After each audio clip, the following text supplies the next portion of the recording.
नमस्कार साथियों, देखिए अपन 2011 का पेपर सॉल्यूशन कर रहे हैं। आपकी जो रीट की एग्जाम लगी थी 2011 में लेवल सेकंड के अंतर्गत एसएसटी विषय के बारे में अपन बात कर रहे हैं, जिसके 25 से 30 क्वेश्चन के बारे में अपन ऑलरेडी बात कर चुके हैं।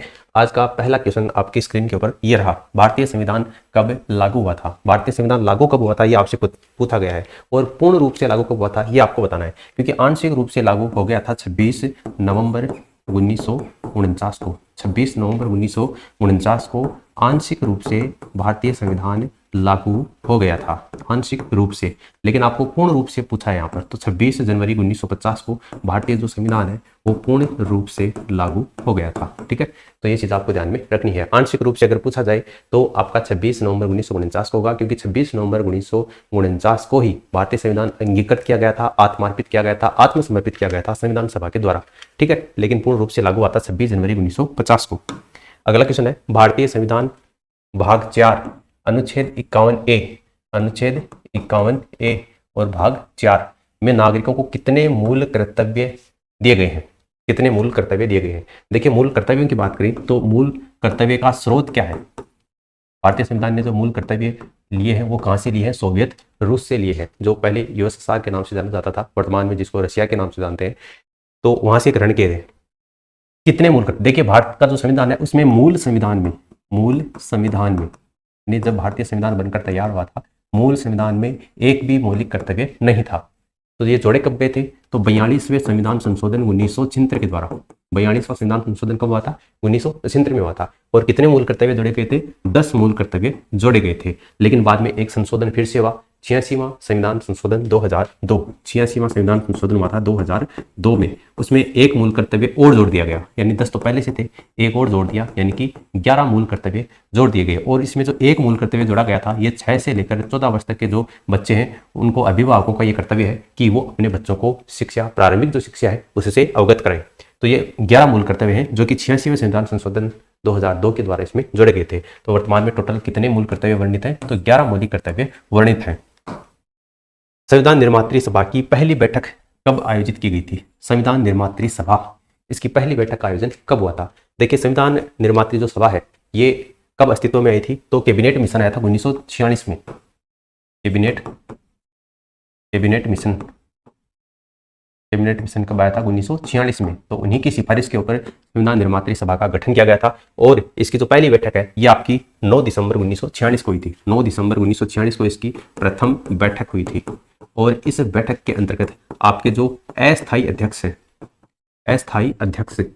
वो अस्थायी अध्यक्ष किसको बनाया गया था, 9 दिसंबर 1946 को डॉक्टर सच्चिदानंद सिन्हा को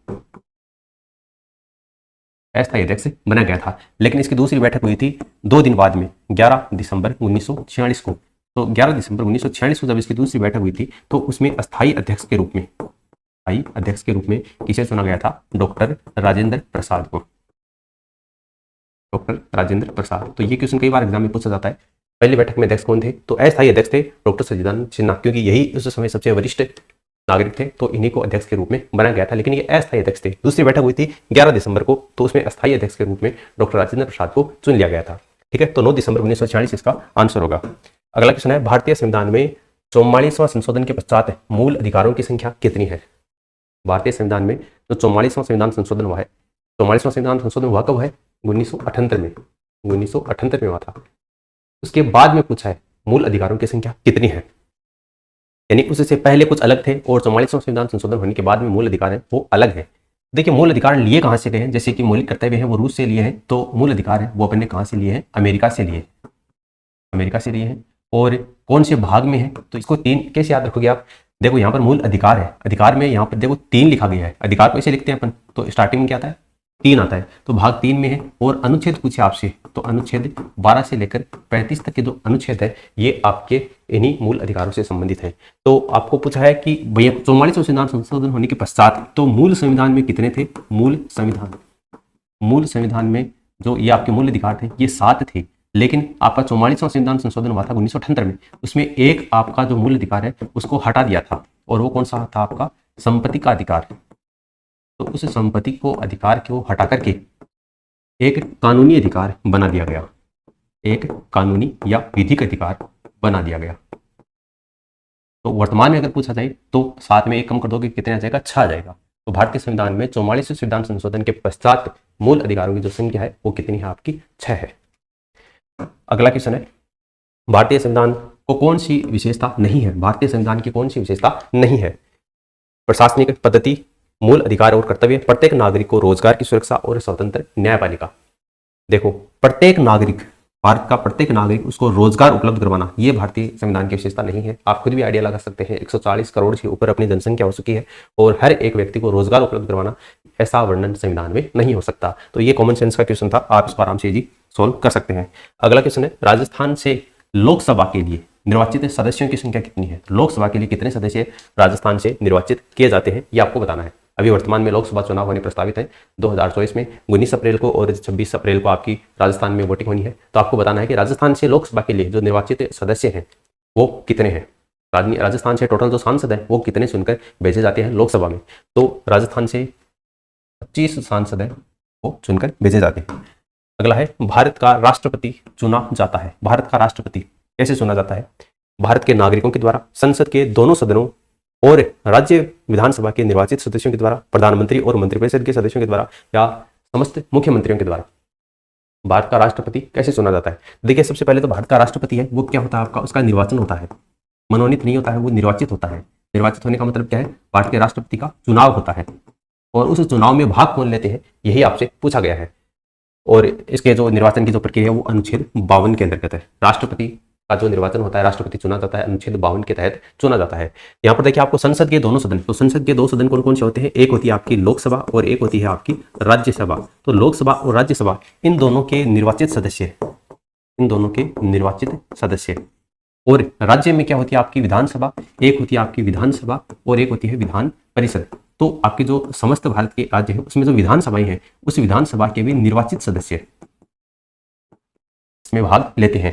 यानी कि संसद के सभी निर्वाचित सदस्य, जिसमें आपकी लोकसभा भी आ गई, राज्यसभा भी आ गई, उनके निर्वाचित सदस्य और राज्य विधानसभाओं के जो निर्वाचित सदस्य हैं वो राष्ट्रपति के चुनाव में भाग लेते हैं। ठीक है, तो यहाँ पर आपका ऑप्शन जो सेकंड है ये इसका आंसर हो जाएगा। अगला क्वेश्चन है, भारत का सर्वोच्च सेनापति कौन होता है। भारत का सर्वोच्च सेनापति यानी कि जल सेना, थल सेना, वायु सेना है, इनका सर्वोच्च जो कमांडर होता है वो कौन होता है, तो ये भारत का राष्ट्रपति होता है। अगला क्वेश्चन है, भारत में सर्वोच्च न्यायालय में मुख्य न्यायाधीश की नियुक्ति कौन करता है। भारत में सर्वोच्च न्यायालय के मुख्य न्यायाधीश की नियुक्ति कौन करता है। देखिए मुख्य न्यायाधीश की जो नियुक्ति है वो आपकी कॉलेजियम प्रणाली के तहत की जाती है, लेकिन बाद में 99वां संविधान संशोधन हुआ था 2014 में। नरेंद्र मोदी सरकार ने NJAC आयोग का गठन किया था, जिसको बाद में सुप्रीम कोर्ट ने गैर संवैधानिक करार दे दिया था। ये पूछा जाता है कौन सी प्रक्रिया के तहत मुख्य न्यायाधीश की नियुक्ति होती है, तो ये कॉलेजियम प्रणाली के तहत होती है। ठीक है, 5 सदस्यों की पीठ के द्वारा मुख्य न्यायाधीश की नियुक्ति की जाती है और कौन करता है, आपके भारत के राष्ट्रपति करते हैं। यानी कि ऑप्शन जो सेकंड है ये इसका आंसर हो जाएगा। अगला क्वेश्चन, राज्यसभा का सभापति कौन होता है। राज्यसभा का सभापति कौन होता है, उपराष्ट्रपति, गृह मंत्री, विपक्ष का नेता, राज्यसभा के सदस्यों के द्वारा निर्वाचित व्यक्ति। राज्यसभा का सभापति कौन होता है। देखिए संसद के 2 सदन होते हैं, आपको पता है संसद के 2 सदन होते हैं, यह आपकी संसद और संसद के 2 सदन होते हैं, एक होती है आपकी लोकसभा और एक होती है आपकी राज्यसभा। तो राज्यसभा के बारे में पूछा है, इसका सभापति कौन होता है। तो राज्यसभा का जो सभापति होता है वो भारत का क्या होता है, उपराष्ट्रपति होता है। राष्ट्रपति, इसका कौन सभापति, इसका सभापति ही भारत का उपराष्ट्रपति होता है, या भारत का जो उपराष्ट्रपति होता है वही राज्यसभा का क्या होता है, सभापति होता है। ठीक है, तो ये आपको ध्यान में रखना है, उपराष्ट्रपति क्या हो जाएगा इस क्वेश्चन का राइट आंसर हो जाएगा। पृथ्वी का सबसे बड़ा महाद्वीप कौन सा है। पृथ्वी का सबसे बड़ा महाद्वीप कौन सा है। देखिए पृथ्वी पर कितने महाद्वीप हैं, 7 महाद्वीप हैं और उन 7 महाद्वीपों में सबसे बड़ा जो महाद्वीप है वो हमारा प्यारा एशिया महाद्वीप। एशिया महाद्वीप है वो आपका 1 नंबर के ऊपर आता है और अफ्रीका महाद्वीप है वो आपका 2 नंबर पे आता है। उत्तरी अमेरिका महाद्वीप है वो 3 नंबर पे आता है और आपका इसमें जो अंटार्कटिका महाद्वीप दे रखा है ये आपका 5 नंबर के ऊपर आता है। ठीक है, कौन कौन से महाद्वीप है, एशिया महाद्वीप है, अफ्रीका महाद्वीप है, उत्तरी अमेरिका है, दक्षिण अमेरिका है और अंटार्कटिका है। उसके बाद में आपका यूरोप महाद्वीप आता है और ऑस्ट्रेलिया महाद्वीप आता है। तो 4 नंबर पर आपका कौन सा है, दक्षिणी अमेरिका महाद्वीप है और 5 नंबर पर आपका कौन सा हो गया, यहाँ पर अंटार्कटिका महाद्वीप आपको दे रखा है। यू आकार की गांठी, यू आकार की गांठी निर्मित होती है। यू आकार की गांठी किससे निर्मित होती है, नदियों के द्वारा निर्मित होती है, हवाओं के द्वारा निर्मित होती है, हिमानी के द्वारा और भूमिगत जल के द्वारा। यू आकार की गांठी का निर्माण इसके द्वारा होता है। तो इसका जो निर्माण है वो हिमानी के द्वारा होता है। हिमानी का मतलब क्या है, अपर्दन के द्वारा, जो हवाओं के द्वारा अपर्दन होता है उन्हीं के द्वारा यू आकार की गांठी है इसका निर्माण होता है। परतें किन चट्टानों से किन चट्टानों में होती हैं? परतें जो होती हैं वो आपकी किस प्रकार की चट्टानों में पाई जाती हैं? आग्नेय चट्टानों में, अवसादी चट्टानों में, रूपांतरित चट्टानों में, या इन सभी में परतें कौन सी चट्टानों में पाई जाती हैं? देखिए, आपकी आग्नेय जो चट्टानें होती हैं उनको अपन क्या बोलते हैं? प्राथमिक चट्टानें बोलते हैं। आग्नेय चट्टानों को अपन क्या बोलते हैं? प्राथमिक चट्टानें बोलते हैं। और रूपांतरित जो चट्टानें होती हैं इन्हीं को अपन क्या बोलते हैं? कायांतरित चट्टानें बोलते हैं। कायांतरित, या इन्हीं को अपन क्या बोलते हैं? तृतीयक चट्टानें बोलते हैं। ठीक है। और आपकी ये जो अवसादी चट्टानें हैं जिसको अपन परतदार चट्टानें बोलते हैं, परतदार चट्टानें, अवसादी चट्टानों को ही क्या बोलते हैं? परतदार चट्टानें बोलते हैं। और इन्हीं को ही अपन द्वितीयक चट्टानें बोलते हैं। द्वितीयक चट्टानें, तो यही पूछा था आपको, परतें कौन सी चट्टानों में पाई जाती हैं? तो परतदार चट्टानें अवसादी चट्टानों को कहा जाता है। ये द्वितीय प्रकार की चट्टानें होती हैं। और यही क्या हो जाएगा आपका इसका आंसर हो जाएगा। अगला क्वेश्चन है, वायुमंडल की सबसे निचली परत कौन सी होती है? वायुमंडल की सबसे निचली परत, समताप मंडल, ओजोन मंडल, क्षोभ मंडल, या आयन मंडल? देखिए, वायुमंडल की सबसे जो निचली परत होती है वो आपकी कौन सी होती है? क्षोभ मंडल होती है। क्षोभ मंडल, ठीक है। तो क्षोभ मंडल इसका आंसर हो जाएगा। फिर अगला क्वेश्चन आपको दे रखा है, विश्व में सर्वाधिक लवणता वाला सागर कौन सा है? सर्वाधिक लवणता वाला सागर कौन सा है? आपका मृत सागर है। ठीक है, देखने की आवश्यकता नहीं है, बिल्कुल आपका वन लाइनर है। अगला है, भारत का कौन सा प्रदेश प्राचीन गोंडवाना भूभाग से संबंधित है? प्राचीन गोंडवाना भूभाग से संबंधित है। भारत का कौन सा प्रदेश? हिमालय, थार का मरुस्थल, गंगा का मैदान, या दक्षिण का पठार? भारत का कौन सा प्रदेश प्राचीन गोंडवाना भूभाग से संबंधित है? तो आपका जो दक्षिण का पठार है ये प्राचीन गोंडवाना भूभाग से संबंधित है, दक्षिण का पठार। अगला क्वेश्चन है, सुंदरी वृक्ष किस प्रकार के वनों में पाया जाता है? सुंदरी वृक्ष किस प्रकार के वनों में पाया जाता है? चार ऑप्शन आपको दे रखे हैं, जिसमें पहला है ज्वारीय वन, मरुस्थलीय वन, शीतोष्ण वन, या भूमध्य सागरीय वन। सुंदरी वृक्ष किस प्रकार के वनों में पाया जाता है? तो ये आपका ज्वारीय वनों में पाया जाता है। उत्तरी भारत में शीतकालीन वर्षा का कारण क्या है? उत्तरी भारत में शीतकाल में जो वर्षा होती है उसका कारण क्या है? दक्षिणी पश्चिमी मानसूनों से होती है, शीतलहर से होती है, पश्चिमी चक्रवातीय विक्षोभों से होती है, या इन सभी के कारण होती है? उत्तरी भारत में शीतकाल के समय में जो वर्षा होती है उसके बारे में आपसे पूछा है, उसका कारण क्या है? शीतकालीन वर्षा होती है वो आपकी पश्चिमी चक्रवातीय विक्षोभ के कारण होती है। ठीक है। और गर्मियों में जो वर्षा होती है, ग्रीष्मकालीन वर्षा, वो आपकी दक्षिणी पश्चिमी मानसून से होती है, जिसमें आपका दक्षिणी पश्चिमी मानसून में दो प्रकार की शाखाएं हैं। एक है आपकी अरब सागरी शाखा और दूसरी आपकी बंगाल की खाड़ी की शाखा। जो पहले प्रवेश करती है वो आपकी है बंगाल की खाड़ी की शाखा, और दूसरी जो बाद में प्रवेश करती है वो आपकी है अरब सागरीय शाखा। ठीक है, तो ये आपको ध्यान में रखना है। इसका जो आंसर हो जाएगा वो पश्चिमी चक्रवातीय विक्षोभ होंगे। पश्चिमी चक्रवातीय विक्षोभ के कारण ही शीतकालीन वर्षा होती है, जिसको अपन किस नाम से जानते हैं? मावट के नाम से जानते हैं। ये कम्युनिटी पोस्ट में भी मैंने आपको प्रोवाइड करवाया था। अगला क्वेश्चन है, सिंदरी किसके उत्पादन के लिए जाना जाता है? सिंदरी किसके उत्पादन के लिए जानते हैं? पेट्रो रसायन के लिए, रासायनिक उर्वरक के लिए, सूती वस्त्र के लिए, या सीमेंट के लिए? सिंदरी किसके लिए जाना जाता है? देखिए, पेट्रो रसायन के लिए तो अपनी जो वित्तीय राजधानी है मुंबई, बंबई, वो पेट्रो रसायन के लिए जानी जाती है। सूती वस्त्र के लिए आप सभी को पता है, भारत का बोस्टन किसको कहते हैं? अहमदाबाद को कहते हैं। भारत का मैनचेस्टर भी अहमदाबाद को कहते हैं। ठीक है। और रासायनिक उर्वरक, तो रासायनिक उर्वरक के लिए ही आपका सिंदरी जाना जाता है। सिंदरी किसके उत्पादन के लिए जाना जाता है? रासायनिक उर्वरक के लिए जाना जाता है। और रासायनिक उर्वरक का जो प्रथम कारखाना है ये आपका 1906 में स्थापित करवाया गया था, 1906 में। और ये कहाँ पर स्थापित किया गया था, नीचे आपको कमेंट करके बताना है। भांकड़ा नांगल परियोजना किस नदी के ऊपर है? भांकड़ा नांगल परियोजना कौन सी नदी पर है? सतलज नदी पर, रावी नदी पर, गंगा नदी पर, या फिर व्यास नदी पर? देखिए, भांकड़ा नांगल जो परियोजना है वो आपकी कौन सी नदी पर? सतलज नदी के ऊपर है। राजस्थान में सोयाबीन के प्रमुख उत्पादक जिले कौन से हैं? सोयाबीन, देखिए सोयाबीन होती है वो मुख्य रूप से आपका हाड़ौती प्रदेश के अंतर्गत होती है। हाड़ौती प्रदेश के अंतर्गत होती है। और हाड़ौती प्रदेश में इनमें से देखिए कोटा, बारा, झालावाड़, कोटा, बूंदी, बारा, झालावाड़, ये चार जिले हाड़ौती प्रदेश के अंतर्गत आते हैं। कोटा, बारा, झालावाड़ के अंतर्गत आपकी मुख्य रूप से सोयाबीन की खेती की जाती है। राजस्थान के किस जिले में टंगस्टन का उत्पादन होता है? राजस्थान का कौन सा जिला है जिसमें टंगस्टन का उत्पादन होता है? भीलवाड़ा, नागौर, उदयपुर, या जयपुर? देखिए, भीलवाड़ा के अंतर्गत तो क्या होता है? अभ्रक होता है, क्योंकि अभ्रक नगर किसको कहते हैं? अपन भीलवाड़ा को ही कहते हैं। इसलिए अभ्रक का अगर सबसे ज्यादा उत्पादन पूछा जाए तो आपका कौन सा हो जाएगा? भीलवाड़ा हो जाएगा। और उदयपुर में आपकी जो सीसा जस्ता है, महाराणा लक्ष्य सिंह के लाखा के समय जावर में चांदी की खान निकली थी, और सीसा जस्ता की भी। तो सीसा जस्ता संयुक्त रूप से निकलता है और चांदी साथ में निकलती है। तो जावर में सीसा जस्ता के लिए पूछा जाए तो कौन सा हो जाएगा? उदयपुर हो जाएगा। और आपकी नागौर, तो नागौर इसका आंसर हो जाएगा। टंगस्टन का जो उत्पादन है वो आपका कहाँ पर होता है? नागौर में होता है। ठीक है। तो जो रेवत की पहाड़ी है, रेवत की पहाड़ी, पूछा जाए जगह का नाम, और पर्टिकुलर अगर आपको गांव पूछा जाए तो भाखरी गांव में, नागौर के डेगाना तहसील के भाखरी गांव में रेवत की पहाड़ी पर टंगस्टन का उत्पादन होता है। और जयपुर आप सभी को पता है लोहे के अयस्क के लिए जाना जाता है। अगला क्वेश्चन है, वर्षा जल संरक्षण लाभदायक है। वर्षा जल संरक्षण किसके लिए लाभदायक है? सिंचाई के लिए, कृषि के लिए, जल विद्युत उत्पादन के लिए, या भूमिगत जल सुधारने के लिए? वर्षा जल संरक्षण क्यों आवश्यक है? जो आपका भूमिगत जल स्तर है उसको सुधारने के लिए, जितनी ज्यादा वर्षा होगी और उसका संरक्षण किया जाएगा तो आप देखेंगे उसके आसपास की जो भूमि है उसमें अपन कहेंगे कि पानी ज्यादा हो गया। पानी ज्यादा होने का मतलब क्या है? जो फुहारे हैं, टूटी हैं, वो ज्यादा सड़ने लग जाते हैं। इसके कारण पीछे कारण क्या है? भूमिगत वर्षा जल है उसका संरक्षण किया जाता है तो वो जमीन में जाता है, तो नीचे वाला जो पानी है भूमिगत जल वो ऊपर आ जाता है, जिसके कारण आपके जो फुहारे वगैरह होते हैं उनका प्रेशर भी बढ़ जाता है। तो भूमिगत जल सुधारने के लिए इसका उपयोग किया जाता है। अगला है, राजस्थान में राष्ट्रीय राजमार्ग 15 पर स्थित नगर कौन सा है? राष्ट्रीय राजमार्ग 15 आपका इस तरीके से दर्शाता है राजस्थान में, तो गंगानगर से होते हुए, बीकानेर से होते हैं, जैसलमेर से होते हुए बाड़मेर तक। ठीक है, तो ऑप्शन सेकंड इसका आंसर हो जाएगा। अरावली का दूसरा उच्चतम शिखर कौन सा है? अरावली का दूसरा उच्चतम शिखर कौन सा है? जरगा, तारागढ़, शेर, अचलगढ़। तो गुरु से दिल से जरा आस, इस तरीके से ट्रिक है जिसके माध्यम से अपन इसको याद रखते हैं। तो पहला आता है गुरु। गुरु का मतलब गुरु शिखर है, 1722 मीटर उसकी ऊंचाई है। पहला कौन सा है आपका? गुरु शिखर है। गुरु शिखर कितनी है? 1722 मीटर इसकी ऊंचाई है। और दूसरा आपसे इसमें पूछा है, तो दूसरा गुरु से का मतलब क्या है? शेर। तो दूसरी शेर हो जाएगी। शेर की जो ऊंचाई है वो आपकी कितनी है? 1597 मीटर है।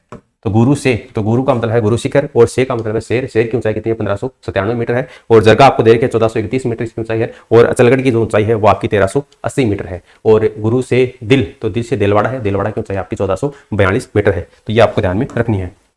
संत दादू की मृत्यु किस स्थल पर हुई थी? संत दादू की जो मृत्यु है वो कौन से स्थल पर हुई है ये आपको बताना है। सांभर, आमेर, नारायणा या फिर पुष्कर?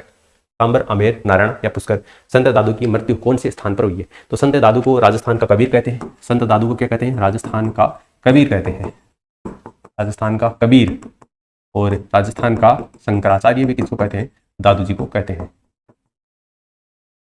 इनकी मृत्यु आपसे पूछी गई है, तो इनकी मृत्यु हुई है नारायण में। और नारायण कहां पर आपका? ये भी जयपुर में है। संत दादू की मृत्यु कहां पर हुई? नारायण में हुई। और नारायण कहां पर आपका? जयपुर में है। नारायण में ही दादू की प्रधान पीठ है। दादू पंथ की स्थापना नारायण में की थी और यहीं पर इनकी प्रधान पीठ है। और पुष्कर को ब्रह्म नगरी के नाम से जाना जाता है। और संत दादू ने, जो दादू जी हुए हैं, तो दादू ने संत बनने के बाद में अपने जो पहले उपदेश दिए हैं वो कहां पर दिए थे? सांबर में दिए थे। तो नारायण इसका आंसर हो जाएगा। अगला है, संत जाम्बू जी का जन्म कहां पर हुआ है? संत जाम्बू जी विष्णोई संप्रदाय के संस्थापक है संत जाम्बू जी। इन्होंने 29 नियमों का प्रतिपादन किया था। इनका जन्म कहां पर हुआ है ये आपको बताना है। पीपासर, गागरोन, गागरोन कहां पर है? झालावाड़ में, जेतारण, पाली में और नागौर में। तो संत जाम्बू जी का जन्म है वो कहां पर हुआ है ये आपको बताना है। संत जाम्बू जी, तो इनका जन्म है वो पीपासर में हुआ है।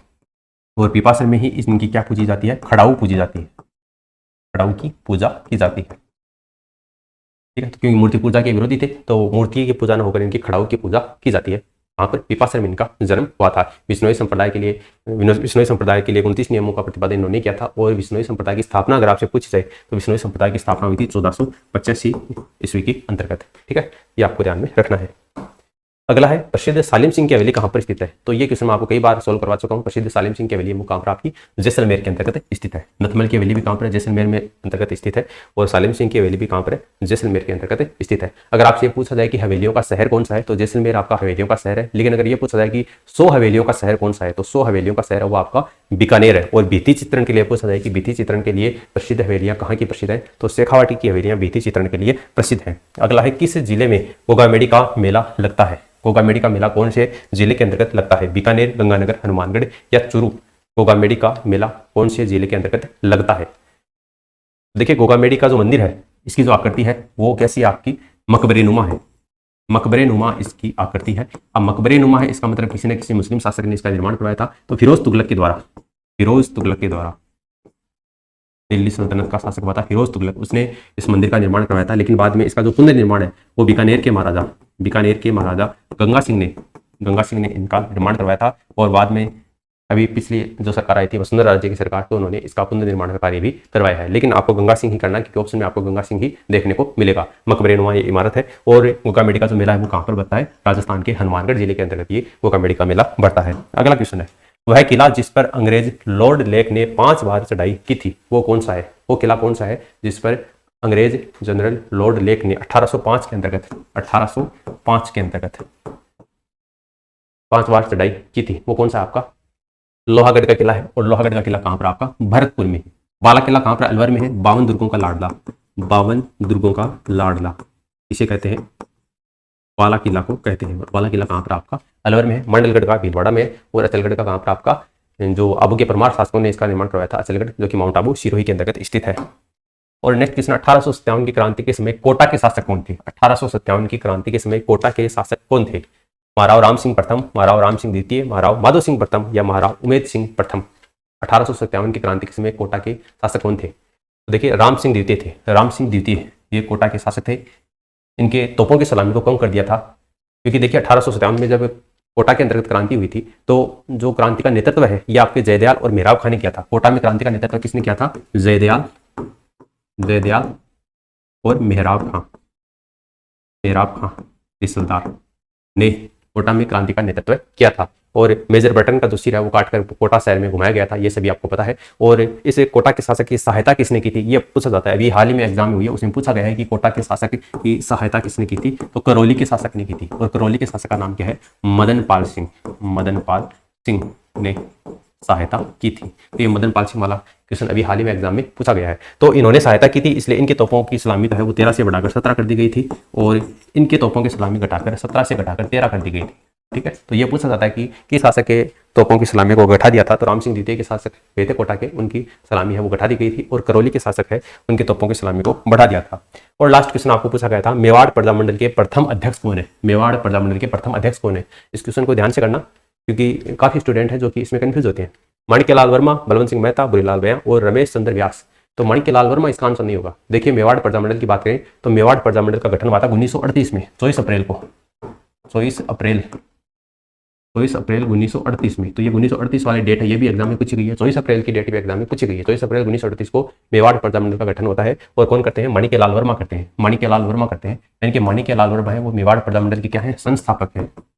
माणिक्यलाल वर्मा मेवाड़ प्रजामंडल क्या है? संस्थापक है। लेकिन आपको संस्थापक नहीं पूछा है, प्रथम अध्यक्ष पूछा है। तो प्रथम अध्यक्ष कौन है? बलवंत सिंह मेहता है। बलवंत सिंह मेहता इसका आंसर होगा। ठीक है, माणिक्यलाल वर्मा को मेवाड़ का गांधी कहते हैं, ये सही है। माणिक्यलाल वर्मा को मेवाड़ का गांधी कहते हैं, मेवाड़ का गांधी। लेकिन प्रथम अध्यक्ष कौन थे? बलवंत सिंह मेहता थे। अब माणिक्यलाल वर्मा क्या थे? देखिए मेवाड़ प्रजामंडल का पहला अधिवेशन हुआ था 1941 में। 1941 में मेवाड़ प्रजामंडल का प्रथम अधिवेशन हुआ था, उसकी अध्यक्षता किसने की थी? उसकी अध्यक्षता वो किसने की थी? वो आपकी माणिक्यलाल वर्मा ने की थी। ठीक है, माणिक्यलाल वर्मा समझोगे आप। 1941 में मेवाड़ प्रजामंडल का प्रथम अधिवेशन हुआ था, उसकी अध्यक्षता की थी माणिक्यलाल वर्मा ने। लेकिन मेवाड़ प्रजामंडल के पहले अध्यक्ष कौन थे? आपके बलवंत सिंह मेहता थे, और बुरीलाल बयां को इसमें उपाध्यक्ष बनाया गया था। बलवंत सिंह मेहता का जन्म है वो आपका कहां पर हुआ था? उदयपुर में हुआ था। और संविधान सभा पर सबसे पहले हस्ताक्षर करने वाले व्यक्ति है वो भी कौन थे? आपके बलवंत सिंह मेहता थे। जबकि एक क्वेश्चन आपको पूछा जाता है पंचायती राज से रिलेटेड, पंचायती राज से रिलेटेड आता है पंचायती राज। उसमें भी एक नाम आपको देखने को मिलता है बलवंत राय के जैसा, तो वो है बलवंत राय मेहता। ये है बलवंत सिंह मेहता, वो है बलवंत राय मेहता। जो आपकी पंचायती राज है वो त्रिस्तरीय पंचायती राज का त्रिस्तरीय ढांचा देने वाले व्यक्ति कौन थे? बलवंत राय मेहता थे। उनका संबंध गुजरात से था, तो वहां पर आपको कंफ्यूज नहीं होना है। वो बलवंत राय मेहता है, ये बलवंत सिंह मेहता है। ठीक है, और ये आपका डाउट क्लियर हो गया होगा। 1941 में मेवाड़ प्रजामंडल का प्रथम अधिवेशन हुआ था, उसकी अध्यक्षता की थी माणिक्यलाल वर्मा ने। इसका आंसर क्या हो जाएगा? बलवंत सिंह मेहता हो जाएगा। तो 2011 में आपका SST विषय में जो भी आपको क्वेश्चन पूछे गए थे उन सभी की बात अपन कर चुके हैं। इस वीडियो को अपने दोस्तों के साथ में आपको शेयर करना है, क्योंकि आपका जितना अच्छा रिस्पॉन्स आएगा उसी तरीके से आपको अगला वीडियो प्रोवाइड करवाया जाता है। इस वीडियो में फिलहाल इतना ही। धन्यवाद।